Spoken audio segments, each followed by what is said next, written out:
Hello नमस्कार जय हिंद साथियों, स्वागत है आप सभी का कॉप प्रवेश यूट्यूब चैनल में। आज की वीडियो में हम विज्ञान के महत्वपूर्ण 75 प्रश्नों के बारे में बात करेंगे जो कभी ना कभी एग्जाम का पार्ट बन चुके हैं। तो चलिए देखते हैं पहला प्रश्न क्या दिया है हमें।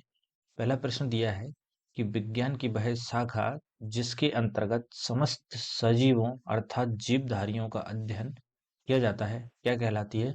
तो वो जीव विज्ञान कहलाती है।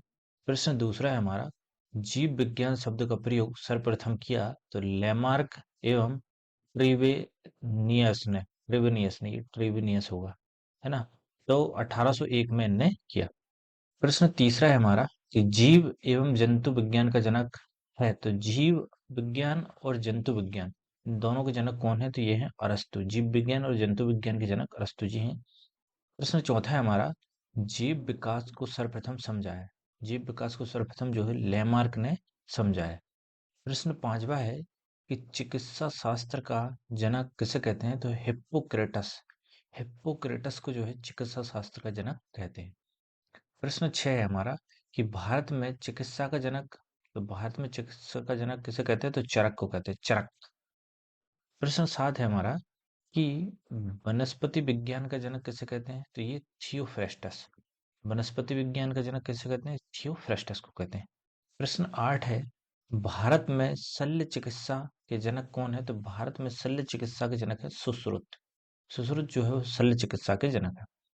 प्रश्न 9 है हमारा, मानव का विकास इतिहास परंपराओं से संबंधित विषय कहलाता है। ये एंथोपोलॉजी कहलाता है। एंथोपोलॉजी कहलाता है। ये था है एंथोपोलॉजी कहलाता है। प्रश्न 10 है हमारा, हिस्टोरिया एनिमल्स पुस्तक है, तो ये किसकी पुस्तक है? तो ये अरस्तु की पुस्तक है, हिस्टोरिया एनिमल्स। प्रश्न 11 है हमारा, हिस्टोरिया प्लांटोरम, प्लांटोरम पुस्तक है, तो ये भी जो है किसकी पुस्तक है? ये थियोफ्रेस्टस की पुस्तक है।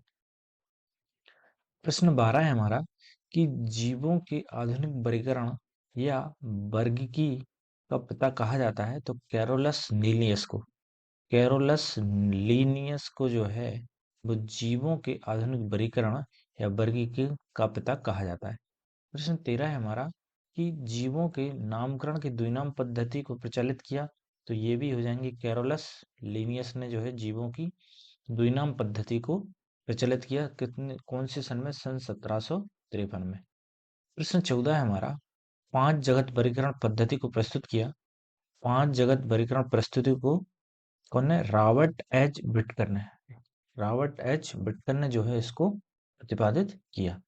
नेक्स्ट प्रश्न देखेंगे हम कि 15वें नंबर का कि समस्त जीवों का पांच जगत वर्गीकरण है, तो इसमें पांच जगत में कौन कौन से आते हैं? एक मोनेरा आता है, एक प्रोटिस्टा आता है, एक कवक आते हैं, पादप आते हैं एवं जंतु।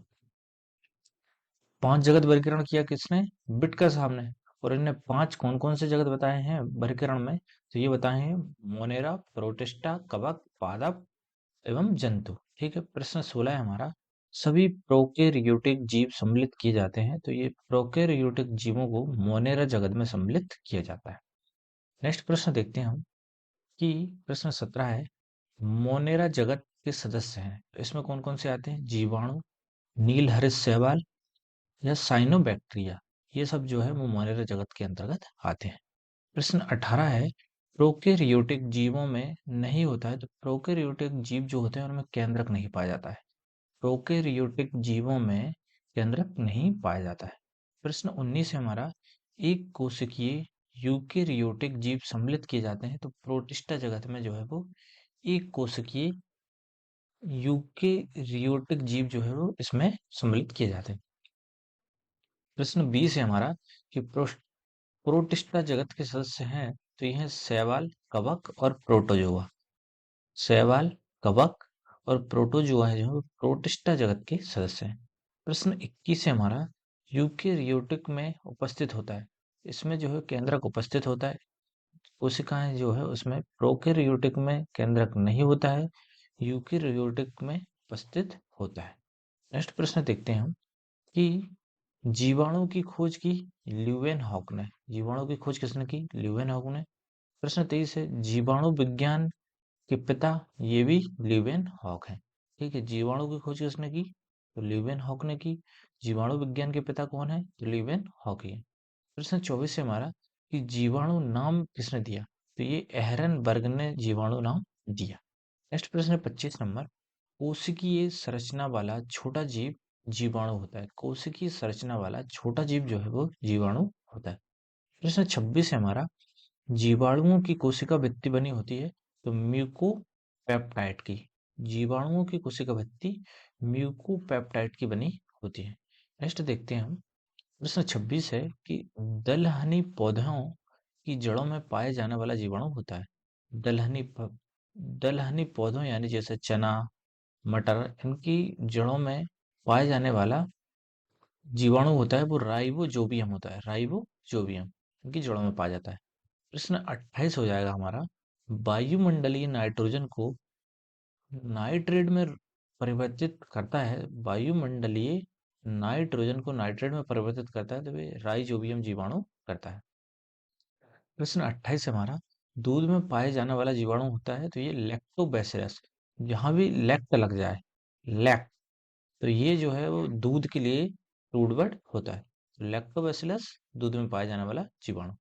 प्रश्न 29 है हमारा, एंटीसेप्टिक सर्जरी की खोज की तो जोसेफ लिस्टर ने। जोसेफ लिस्टर ने एंटीसेप्टिक सर्जरी की खोज की। प्रश्न 30 है हमारा, जीवाणुओं का कृत्रिम संवर्धन ये किसने किया? सबसे पहले ये रॉबर्ट कोच ने किया, जीवाणुओं का कृत्रिम संवर्धन। प्रश्न 31 है, जीवाणुओं में राइबोसोम पाया जाता है तो जीवाणुओं में राइबोसोम जो है वो 70S पाया जाता है। इस सेम टू सेम प्रश्न छपता है कि जीवाणुओं में राइबोसोम पाया जाता है तो ये 70S पाया जाता है। नेक्स्ट प्रश्न देखते हैं हम। प्रश्न 32, प्रोटोजुआ होता है। प्रोटोजुआ एक कोशिकीय जीव होता है। प्रोटोजुआ जो है वो एक कोशिकीय जीव होता है। प्रश्न 33 है हमारा, प्रोटोजुआ शब्द का प्रथम प्रयोग या किसने किया? तो ये गोल्डफस ने किया। गोल्डफस ने जो है प्रोटोजुआ शब्द का सर्वप्रथम प्रयोग किया। नेक्स्ट प्रश्न है हमारा 34 नंबर, प्रोटोजुआ संघ के जंतु हैं तो कौन कौन से हैं देखते हैं। अमीबा, युग युग नीला होगा ये, युग नीला, प्लाज्मोडियम, एंट अमीबा, एंट अमीबा और हिस्टोलिका। एंट अमीबा और हिस्टोलिका। प्रश्न 35 है, हरा प्रोटोजोआ कहलाता है तो हरा प्रोटोजोआ जो है वो युगलीना कहलाता है। प्रश्न 36 है हमारा, इस संसार का सूक्ष्मतम जीव होता है तो विषाणु। विषाणु जो है वो संसार का सूक्ष्मतम जीव होता है।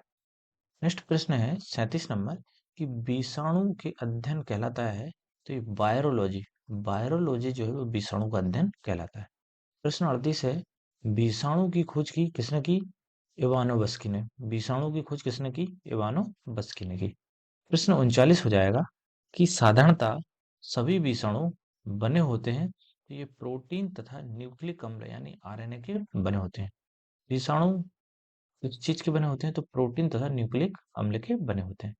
प्रश्न 40 है हमारा कि विषाणु का आकार होता है 0.15 से 0.2 माइक्रोन तक जो है वो विषाणु का आकार होता है। प्रश्न 41 है हमारा कि रासायनिक रूप से विषाणु होता है तो ये न्यूक्लियो प्रोटीन होता है। न्यूक्लियो प्रोटीन होता है। प्रश्न 42 है, जीवन की मूलभूत इकाई है तो जीवन की मूलभूत इकाई जो है वो कोशिका होती है। प्रश्न 43 है, कोशिका की खोज की रॉबर्ट हुक ने। रॉबर्ट हुक ने जो है वो कोशिका की खोज की 1665 में। प्रश्न 44 है हमारे पास में कि जीवित कोशिका की खोज की जीवित कोशिका की खोज ल्यूवेन हक ने। कोशिका की खोज किसने की? रॉबर्ट हक ने। लेकिन जीवित कोशिका की बात आएगी तो कौन करेंगे? ल्यूवेन हक ने जीवित कोशिका की खोज की। प्रश्न 45 है, कोशिका का अध्ययन कहलाता है तो कोशिका का अध्ययन जो है वो साइटोलॉजी कहलाता है। कोशिका का अध्ययन साइटोलॉजी कहलाता है। प्रश्न 46 है, कोशिका सिद्धांत को प्रतिपादित किया। कोशिका सिद्धांत किसने दिया? तो ये स्लाइडन एवं स्वान ने 1838 39 में जो है कोशिका सिद्धांत प्रतिपादित किया। प्रश्न 47 देखते हैं, जीवधारियों की संरचनात्मक एवं क्रियात्मक इकाई होती है। जीवधारियों की संरचनात्मक एवं क्रियात्मक इकाई कोशिका होती है। प्रश्न 48 है हमारा कि कोशिका दो प्रकार की होती है, एक प्रोकैरियोटिक कोशिका होती है, एक यूकेरियोटिक कोशिकाएं होती है। ठीक है। 49 नंबर प्रश्न है, केंद्रक एवं केंद्रिका नहीं पाए जाते हैं तो केंद्रक एवं केंद्रिका जो है प्रोकैरियोटिक कोशिकाओं में केंद्रक और केंद्रिका नहीं पाए जाते हैं, और केंद्रक एवं केंद्रिका उपस्थित होते हैं तो यूकेरियोटिक। केंद्रक और केंद्रिका प्रोकैरियोटिक कोशिकाओं में नहीं पाए जाते हैं, और कौन सी में पाए जाते हैं तो यूकेरियोटिक कोशिकाओं में केंद्रक और केंद्रिका पाए जाते हैं। प्रश्न 51 हो जाएगा, सबसे छोटी कोशिका है तो माइकोप्लाज्मा गैलीसेप्टिकम जीवाणु है। जब जीवाणु की जो है वो सबसे छोटी कोशिका है। नेक्स्ट प्रश्न देखते हैं हम 52 नंबर कि सबसे बड़ी कोशिका है तो शुतुरमुर्ग का अंडा जो है वो सबसे बड़ी कोशिका है। ठीक है। प्रश्न 53 है हमारा, मानव शरीर की सबसे लंबी कोशिका है तो न्यूरॉन। तंत्रिका तंत्र की कोशिका या न्यूरॉन जो मस्तिष्क में पाए जाते हैं, तो मानव शरीर की सबसे लंबी लंबाई में कौन है कोशिका? न्यूरॉन। प्रश्न 54 है, मानव शरीर में पाई जाने वाली सबसे छोटी कोशिका। सबसे छोटी कोशिका हो जाएगी, ये होगी सेरिबेलम की ग्रैन्यूल सेल की। सेरिबेलम की ग्रैन्यूल सेल की जो है कोशिका सबसे छोटी हो जाएगी। ठीक है। प्रश्न 55 है हमारा कि मानव शरीर में पाई जाने वाली सबसे बड़ी कोशिका। सबसे बड़ी कोशिका हो जाएगी अंडाणु। ठीक है। देखो, सबसे लंबी न्यूरॉन हो जाएगी, सबसे छोटी सेरिबेलम की ग्रैन्यूल हो जाएगी, और सबसे बड़ी हो जाएगी अंडाणु या ओवम। ठीक है। प्रश्न 56 है, जीवन का भौतिक आधार है। जीवन का भौतिक आधार जो है वो जीव द्रव है। जीव द्रव जो है जीवन का भौतिक आधार है। प्रश्न 57 है, जीव द्रव का नामकरण किसने किया? तो पुरकिंजी नामक वैज्ञानिक ने जो है वो जीव द्रव का नामकरण किया। प्रश्न 58 है, जीव द्रव जीवन का भौतिक आधार है, कथन है, तो ये कथन दिया है, हक्सले का कथन है। ठीक है। प्रश्न 59 है हमारा कि जीव द्रव सिद्धांत दिया, तो जीव द्रव का सिद्धांत किसने दिया? तो सूल्ज ने, सूल्ज नामक वैज्ञानिक ने जो है वो जीव द्रव का सिद्धांत दिया। प्रश्न 60 हो जाएगा कि पादप कोशिकाओं का बाहरी आवरण कहलाता है। पादप कोशिकाओं को बाहरी आवरण जो है वो कोशिका भित्ति कहलाता है। नेक्स्ट प्रश्न देखते हैं हम कि कोशिका भित्ति पाई जाती है तो केवल पादप कोशिकाओं में पाई जाती है। कोशिका भित्ति केवल पादप कोशिकाओं में पाई जाती है। प्रश्न 62 हो जाएगा, कोशिका भित्ति बनी होती है तो ये सेल्यूलोज की बनी होती है। कोशिका भित्ति सेल्यूलोज की बनी होती है। प्रश्न 63 है, कोशिका झिल्ली पाई जाती है तो ये पादप एवं जंतु दोनों में पाई जाती है। कोशिका भित्ति केवल पादप कोशिकाओं में पाई जाती है, और कोशिका झिल्ली जो है, झिल्ली झिल्ली जो है वो दोनों में पाई जाती है। ठीक है। कोशिका झिल्ली पादप एवं जंतु दोनों कोशिकाओं में पाई जाती है। नेक्स्ट प्रश्न देखते हैं 64 नंबर, कोशिका को एक निश्चित आकार एवं कोशिकांगों को सुरक्षा प्रदान करती है। आकार एवं कोशिकांगों को सुरक्षा प्रदान करती है तो कोशिका झिल्ली। कोशिका झिल्ली जो है वो निश्चित आकार एवं कोशिकाओं को कोशिकांगों को सुरक्षा प्रदान करती है। प्रश्न 65 हो जाएगा, कोशिका झिल्ली या प्लाज्मा झिल्ली बनी होती है तो लिपिड एवं प्रोटीन से ये बनी होती है। लिपिड और प्रोटीन से जो है वो कोशिका झिल्ली बनी होती है। प्रश्न 66 हो जाएगा कि माइटोकॉन्ड्रिया माइटोकॉन्ड्रिया की खोज किसने की? तो अल्टमैन ने। अल्टमैन ने जो है माइटोकॉन्ड्रिया की खोज की। प्रश्न 67 हो जाएगा, माइटोकॉन्ड्रिया नाम किसने दिया?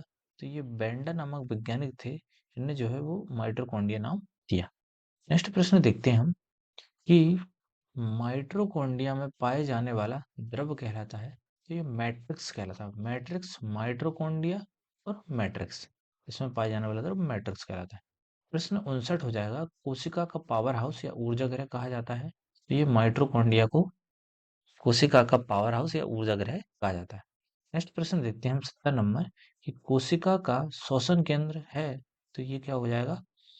माइटोकॉन्ड्रिया जो है कोशिका का श्वसन केंद्र होता है। प्रश्न 71 हो जाएगा, माइटोकॉन्ड्रिया में ऊर्जा किस रूप में संचित रहती है? तो एटीपी। एटीपी का पूरा नाम होता है एडिनोसिन ट्राई फॉस्फेन। एडिनोसिन ट्राई फॉस्फेन जो है वो एटीपी का पूरा नाम होता है। माइटोकॉन्ड्रिया में ऊर्जा जो है वो एटीपी के रूप में संचित होती है। एटीपी का निर्माण कहाँ होता है? ये माइटोकॉन्ड्रिया में होता है। एटीपी की इकाई क्या? एटीपी की इकाई होती है तो एटीपी जो है वो ऊर्जा की इकाई होती है। एटीपी इकाई होती है तो ऊर्जा की इकाई होती है। क्रेब्स चक्र होता है तो क्रेब्स चक्र कहाँ होता है? ये माइटोकॉन्ड्रिया में होता है क्रेब्स चक्र। प्रश्न नंबर 75 है, वो लास्ट प्रश्न है हमारा कि क्रेब्स चक्र की खोज की हैंस क्रैब ने। हैंस क्रैब ने जो है क्रेब्स चक्र की खोज की।